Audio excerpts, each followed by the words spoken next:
A wise man once said, silence in the face of atrocity is not neutrality. Silence in the face of atrocity is acquiescence. Nigeria, we all acquiesced. It's sad that we knowingly and unknowingly collectively prioritize lies over truth, ignorance over knowledge, fake news over verified news, ethnicity and sectionalism over nationalism, fear over courage, and death over peace, and yet pray for peace. We lie. It's obvious to the northern political elite that the children of the poor they refused to educate yesterday, whilst theirs were in Oxford and Cambridge, have taken up arms against all of us as bandits, terrorists, and Boko Haram. I hope they understand that some of the Almajiris, the likes of Isa Pantemi, indoctrinated as young men years ago, are today die-hard fundamental terrorists. Isa Pantemi don't see the light. Yet, most of these followers have not let that sink. And northern leaders should be aware, though they still play the ostrich, that the less privileged they gave guns to snatch ballot boxes for them yesterday have become militant and kidnappers of today. Those of us who should have complained then, we make firm, we not talk. Maybe our federal government need us to remind them that the young graduates they fail to create the right environment and or employment for or provide for their security and welfare yesterday have become the area boys, miscreants, yahoo, IPOB members, and today's unknown gunmen. Then the rest of us kept quiet because we managed to pay our own children's school fees even under a strike. I laugh.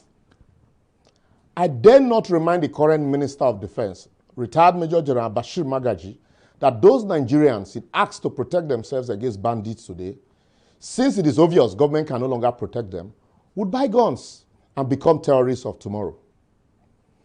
NSAS might seem over, but the time bomb created by government who refuse those aggrieved you to air their view through peaceful protest might explode soon. As these same grievous would forcefully be expressed by these same people tomorrow.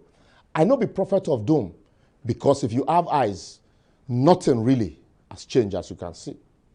All of us should remember the roles we played or are currently playing. That narrative, that fake news, hatred, warmongering, religiosity bereft of godliness that we spread today, if care is not taken, will fuel the burning fire that is already consuming the country.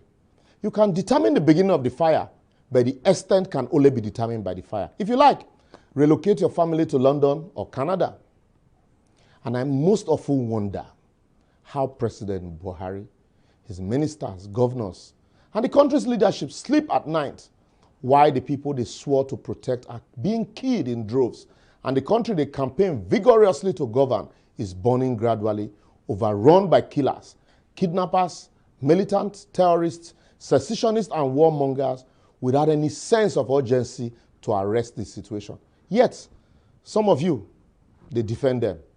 If the country burns, the president who divided the country into 97% and 5% for infrastructural benefit, despite being the president of the entire country, the leader who acquiesced because of party affiliation, those of us who kept silent in the face of tyranny because of our religious inclination, and those who use the same religion to stoke the fire of hatred, consistently playing ethnic peace tribe, ethnic peaceful tribe against one another will not be spared the consequences.